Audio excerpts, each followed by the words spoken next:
Is there anyone with a medical background on board? We need to hurry, an elderly person needs help. I used to be a doctor, I said, raising my hand. Please help us, urged by a beautiful flight attendant. I proceeded to the front of the plane.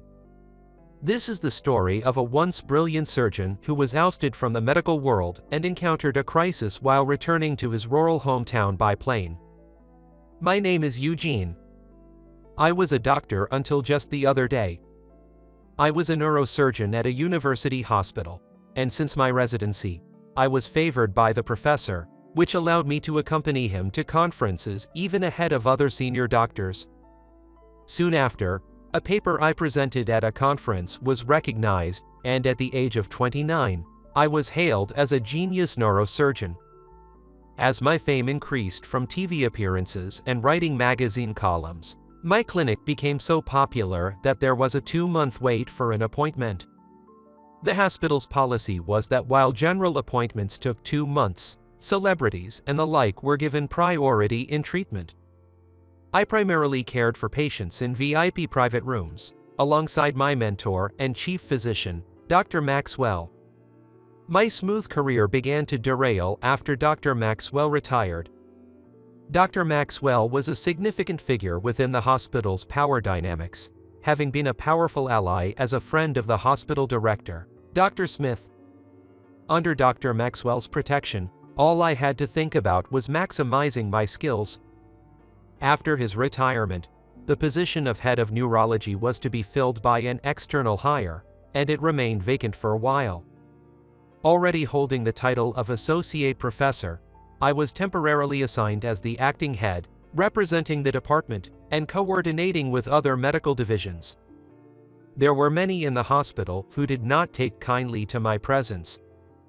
Without Dr. Maxwell's backing, I found myself at the forefront of troublesome office politics. The especially problematic person was Dr. Vincent, the deputy director and head of surgery, who was notoriously harsh and often clashed with me. Despite this, since Dr. Vincent also primarily handled VIP cases, we had to cooperate frequently. At that time, Dr. Vincent was the primary physician for a famous singer, whose hospitalization itself was newsworthy. One day, I participated in a pre-surgical conference for this patient. The surgery would be performed by Dr. Vincent, of course, but there was a disagreement between my diagnosis and his. Despite repeatedly presenting the imaging and explaining, my views were dismissed, and none of the other doctors dared to contradict Dr. Vincent. Eventually, Dr. Vincent decided my diagnosis was wrong and proceeded with a different treatment. The patient did not survive. It was clear that the cause was Dr. Vincent's misdiagnosis and surgical error. However, he shifted all the blame onto me. I was blamed for the patient's death due to my supposed misdiagnosis. In this hospital, going against Dr. Vincent meant not being able to survive. Although a few nurses and pharmacists spoke out in my defense, they were dismissed as a warning to others. No doctor was willing to speak the truth, and I was left to take the fall alone, resulting in my departure from the hospital. My medical error, sensationalized by the media, effectively ended my future as a doctor. Disgusted with the world of medicine and losing my passion for saving lives, I decided to return to my rural hometown to take over the family inn. It's about a 2-hour flight to my hometown. Normally, I would have flown first class, but this time I bought an economy class ticket and waited for boarding, and then in the lounge, which was noisy due to first-class passengers. A younger men were loudly celebrating with a few older men.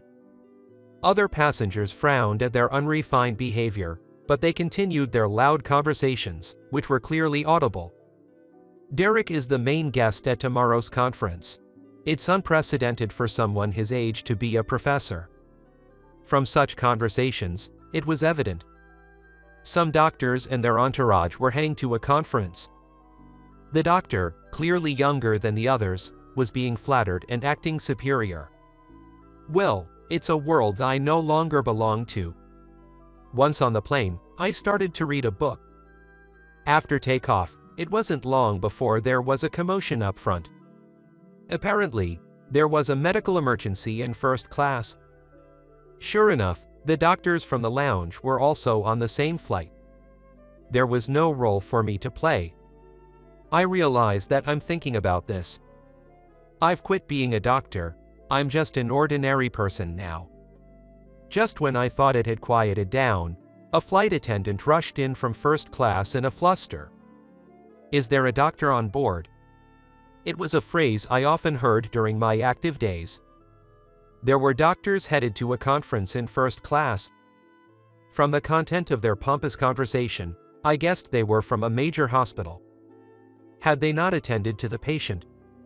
Excuse me, aren't there some doctors from a hospital in first class? When I raised my hand and called out to the frantic flight attendant, she looked at me as if grasping at straws. "Are you a doctor? Could you please help us?" My gesture caused a misunderstanding, but I was curious why those doctors hadn't responded, so I followed the attendant without clearing up the confusion. Upon reaching first class, it was chaotic. A group of doctors from the lounge before boarding were surrounding an elderly couple, attempting to administer treatment. "What should we do, Derek? It's not subsiding," said a man anxiously observing the patient, addressing the youngest and most authoritative among them. The elderly man was having a seizure and had lost consciousness. "Ma'am, is this the first time your husband has had an epileptic seizure?" Derek, the man addressed as such, spoke to the woman who was pale and holding her husband's hand. "Epilepsy? This is the first I've heard of it. Is my husband having an epileptic seizure?" These symptoms are definite. While individual reactions may vary, they should stabilize soon. It's important to keep him lying on his side to monitor his condition. Your husband is lucky to have me treating him. His entourage nodded in agreement. After all, Derek is the next chairman of the American Neurosurgical Society. He's an authority in this field. Being on this plane was a stroke of luck. They praised Derek in chorus. As I was led through this exchange by the flight attendant, I found myself standing before the patient. Despite having quit medicine, the patient's symptoms and possible diagnosis instantly came to mind. "Ma'am, was your husband taking any medication for high blood pressure?" "Yes, my husband has high blood pressure and regularly receives medication for it," the wife responded to my inquiry. Hearing this, I directed Derek and his group. "This is a case of hyponatremia. Derek, administer saline immediately." Since I had quit medicine, I no longer carried emergency medical supplies as I used to. "What? Who do you think you are giving orders to? Derek isn't someone that a doctor who can only afford economy class should be talking to." His group confronted me aggressively. "Someone, anyone, please prepare an IV quickly. Severe hyponatremia can closely mimic epileptic seizures. It's common knowledge in neurology." Derek's entourage started murmuring among themselves. "Is Derek's diagnosis incorrect? That can't be." They exchanged confused glances. Meanwhile, the man's seizures started again. If a respected doctor lets a patient die on a plane, he might as well be erased from the medical society, I said firmly.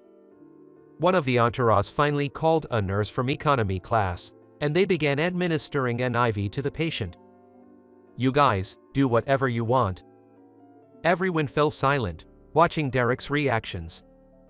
After the plane landed, I was urged to accompany the patient to the ambulance waiting on the tarmac. I hesitated honestly. It's such a rural place. Nobody here knows me.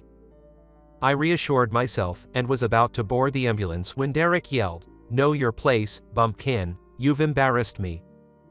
At the hospital, I explained the situation to the doctor and reported the treatment and medication administered. Thanks to the appropriate measures, the patient will be able to go home soon. By the way, Dr. Thumpson, which hospital do you work at? The doctor praised my intervention and asked. No, I used to run a clinic, but I closed it down and am on my way back to my hometown. I brushed it off with a casual lie. The doctor accepted it easily, saying, "It's a shame for someone as skilled as you." After ensuring the man was stable, I silently left the hospital. I felt like I recognized the patient's face somehow, but I quickly forgot about it as I hurried back to my family home. When I arrived, my parents and my brother and his wife, who help run the family inn, all welcomed me. Despite what had been said on TV, no one mentioned it. They simply accepted me back. It's getting tougher to manage as we get older, so it's really helpful that you're here to assist, Eugene, my parents remarked. I'll train you thoroughly. True to their word, I started helping out with the inn the very next day. Though the work was entirely different from what I had done as a doctor, it was refreshingly challenging. Eugene, you can't be so condescending. This is hospitality. My brother unexpectedly advised me.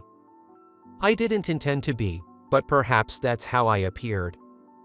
And the work at the inn starts early. Preparing breakfast, seeing off guests, cleaning rooms, welcoming new guests, and preparing dinner. The list of tasks was endless. Harder than being a doctor, huh?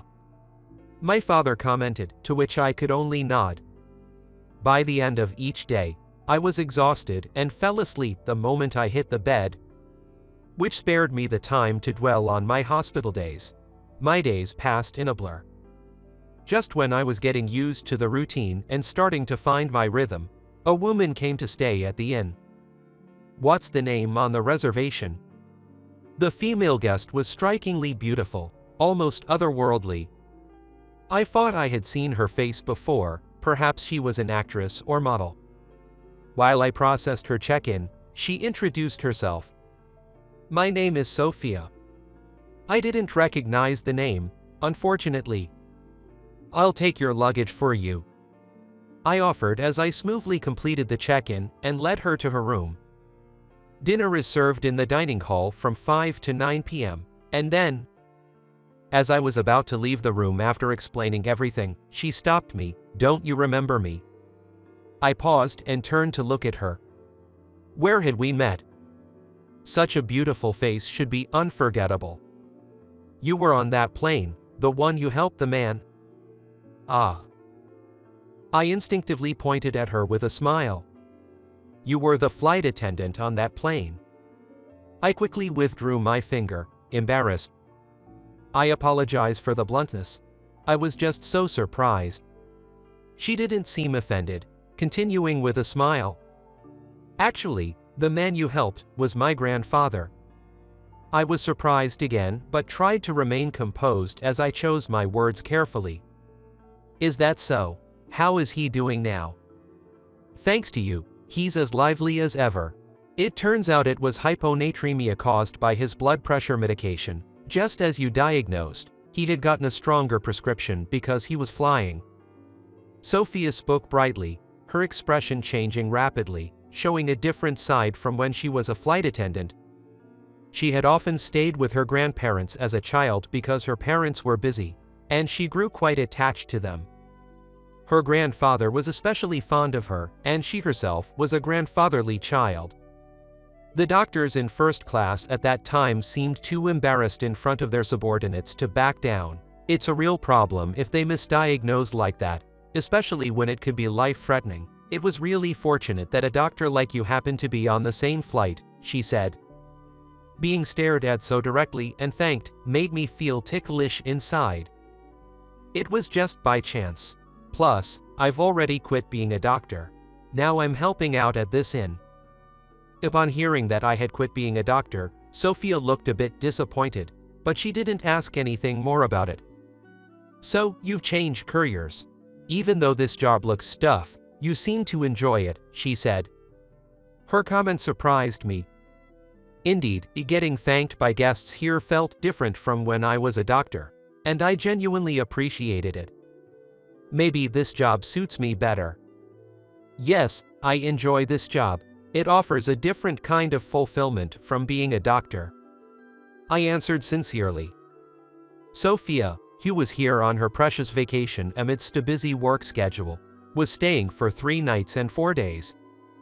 Although there aren't many tourist spots around here to visit for 3 nights, Sophia seemed to enjoy the places I suggested on the first and second days.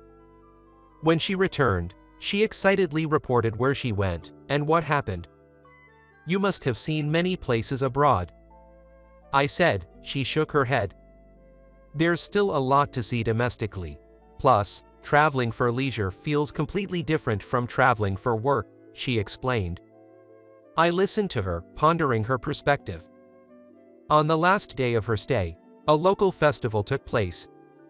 I hadn't known about it, but it seems it's an annual event that both locals and tourists look forward to. "Oh, haven't you been to the festival yet? You can go after you finish preparing dinner. That beautiful guest, she's your acquaintance, right? Why don't you invite her?" my mother suggested with a meaningful smile. "She and I aren't like that," I protested. "Well, surely a beauty like her is out of your league," she teased. I couldn't deny that. Eventually, after dinner that day, I decided to approach Sophia as she was heading from the dining hall to her room. "There's a festival nearby today. It's an annual event. I haven't been myself, so if you'd like, we could take a stroll there," I suggested, though it sounded like an excuse even to me. However, Sophia happily accepted the invitation. We agreed to meet at the entrance after dinner. "I love the atmosphere of festivals. I used to go a lot with my grandfather when I was a kid," she shared, clearly looking forward to it. Unexpectedly excited, we walked side by side. Her beauty attracted attention. Men and women alike turned to look at her, but she didn't seem to care and walked on swiftly. Watching her excitedly interact with the ordinary stalls at the festival, I started to have fun too. Various events were taking place at the central square, and she seemed to enjoy them thoroughly. "Thank you for today. I had a lot of fun," she said on our way back, looking content. "It's a nice place, isn't it? I can see why you'd want to come back," I replied, feeling a bit guilty under a straightforward gaze. I was blamed for a medical mistake and had to quit being a doctor. Actually, I wanted to continue practicing medicine, but the incident blew up so much that there's nowhere in this field that would hire me now. "Of course, I find this work at the inn fulfilling too," I confided. Sophia listened intently. "So, if there was a chance, you'd want to work as a doctor again?" Surprisingly honest, I found myself replying. "Yes, if there was a place that would accept me." "I see. I think you helping patients as a doctor and working hard to create good memories for guests here at the inn, both are wonderful." She smiled satisfactorily. "Thank you," I managed to say, overwhelmed by the compliment. Feeling like I had no value beyond being a doctor, her words made me start to seriously consider taking over the inn. The next morning, Sophia left. "Can I come again?" she asked before leaving, which somehow made me lose my enthusiasm a bit. Yet, I decided to dedicate myself even more to managing the inn, hoping to earn further recognition from her on her next visit. "Eugene, a courier has delivered something for you," my brother announced. One day, my brother mentioned to me, and I picked up an envelope. Upon opening it, I found an invitation to a party hosted by Anderson Medical Equipment, the largest medical device manufacturer in the country. Thinking it was a mistake, I set it aside and completely forgot about the invitation afterward. One day, my father called out, "Eugene, you have a visitor." I had no idea who it could be, but I went to the entrance where a man in a suit, a stranger, was standing. "Mr. Fumpson, I've come to pick you up." "Yes." I didn't recognize him, and his talk of picking me up seemed suspicious. Sensing my confusion, the man explained the situation. "I am here on behalf of my boss. I believe an invitation to tomorrow's party was sent to you." I tried to make sense of the situation in my head. "Does that mean you've come to take me to tomorrow's party?" I asked.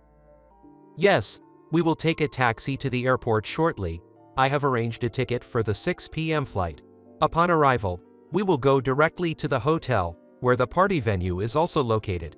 You need not prepare anything, just come as you are. Despite his calm explanation, I couldn't keep up. Why would they go to such lengths to have me at this party? Are you sure I'm the one who's been invited? I asked hesitantly. Yes, there is no mistake, the man asserted firmly. Unable to decline under such circumstances, I reluctantly agreed to go with him. We took a taxi to the airport. And ironically, I was on a first-class flight. Being a reception hosted by a pharmaceutical company, it was undoubtedly filled with medical professionals. I didn't understand why I was invited, but I feared that revisiting my past after starting anew might lead to unpleasant experiences. I was already regretting following this mysterious man. After landing, we switched to another taxi and headed to a well-known upscale hotel.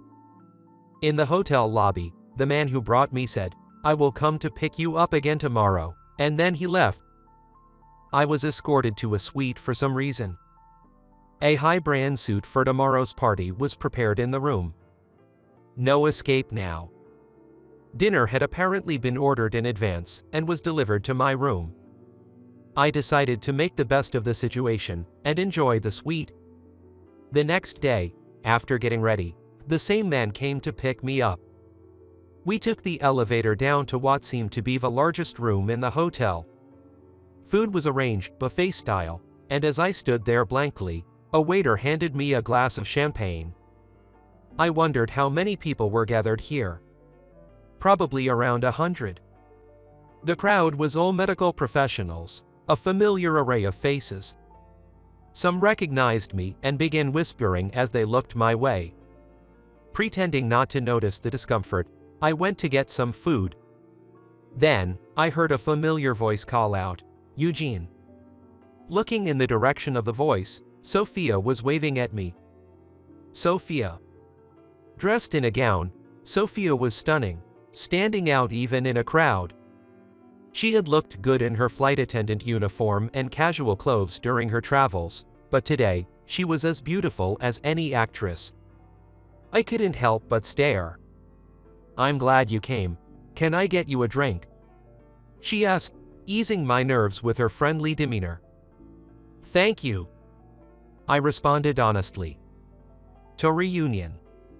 She raised her glass, said that, and took a sip of her champagne. Delicious. Pleased, I asked her.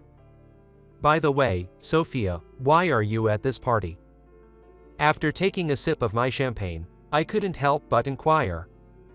"A relative of mine is involved with the organizers.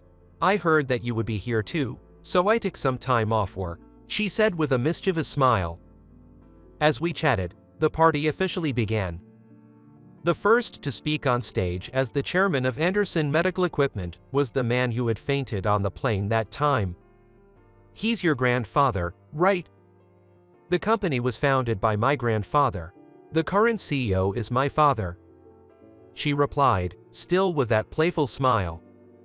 Then I turned my attention to Chairman Anderson on the stage. "As you know, we pride ourselves on being the top pharmaceutical manufacturer in the country. In pursuit of further development and for the advancement of the medical field, we have been planning a new project. We have built a hospital where we can directly use and manage our pharmaceuticals in clinical settings to see their effects on patients firsthand. It makes sense for the manufacturer, it saves on marketing to doctors, and hospitals get priority access to hard-to-obtain drugs. Plus, they can observe patient outcomes directly." Impressed, I listened until suddenly, "Eugene," my name was called out, the lights dimmed, and a spotlight shone on me. All the guests turned to look in my direction. Blinded by the light, I covered my eyes with my hand, but the announcement came regardless. "We have decided to appoint Eugene Thompson as the director of our new hospital." Confused, I stood there as a voice rang out from the crowd. "That man committed a medical error 2 years ago and was virtually expelled. Can we really trust such a person with a hospital directorship? Without trust in the director, the hospital's management is doomed to fail." The room stirred. The voice belonged to none other than Dr. Vincent, the very person who had pinned the medical mistake on me. With a young doctor, Derek, who had misdiagnosed hyponatremia as epilepsy, by his side. That's right. Appointing a doctor who made such a grave medical error as director will tarnish the hospital's reputation before it even opens.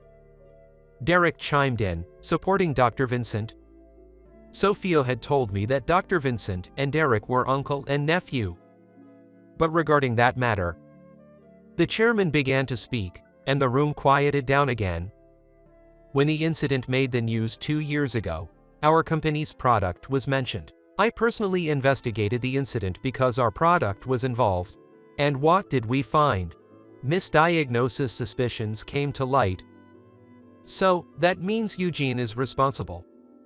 In front of the majority, I was again being announced as the perpetrator of the medical accident.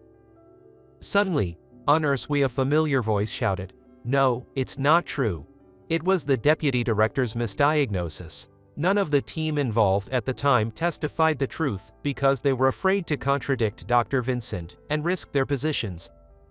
From there, I officially became the director of the new hospital. Later, the incident 2 years ago was acknowledged not as a medical accident, but as a misdiagnosis by Dr. Vincent. Thanks to a nurse speaking the truth at that party, my innocence was proven. Thus, I became the first director of the hospital, which quickly garnered attention in the medical community.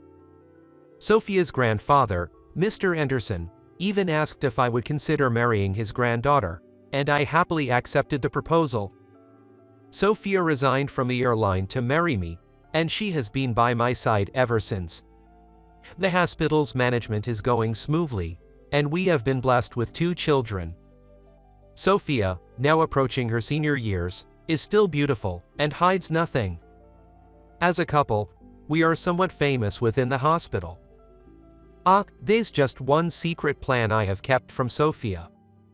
I'm planning to retire from hospital management next year and return to my hometown with Sophia to take over the family inn.